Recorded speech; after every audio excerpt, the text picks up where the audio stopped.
ব্রাহ্মণবাড়িয়ার নবীনগর উপজেলার জিনতপুর ইউনিয়নের হরোয়া গ্রামে জমি জাল দলিলের মাধ্যমে দখলের অভিযোগ উঠেছে। ফুপু ও দাদির জমি ভাতিজা শাহাদাত হোসেন নিজের নামে দখল করে নিয়েছেন বলে দাবি করেছেন ভুক্তভোগী আশতারা খাতুন। বিস্তারিত থাকছে শেখ মিহাদের তথ্যচিত্রে।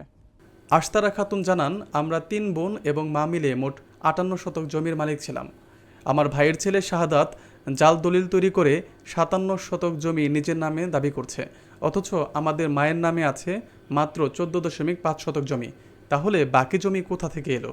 তিনি আরও বলেন, ব্রাহ্মণবাড়িয়া জেলা কোর্টের অতিরিক্ত জেলা ম্যাজিস্ট্রেট এহসান মোরাদ স্বাক্ষরিত আদেশনামা উপেক্ষা করে জমি দখল করে রেখেছে শাহাদত। এতে আমরা পরিবারসহ চরম আতঙ্কে আছি, যে কোনো সময় হামলার আশঙ্কা করছি।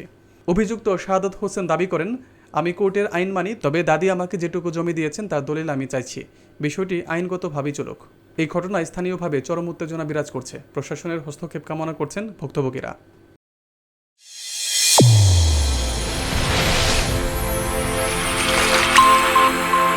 চ্যানেল A1 হৃদয়ের স্পন্দন।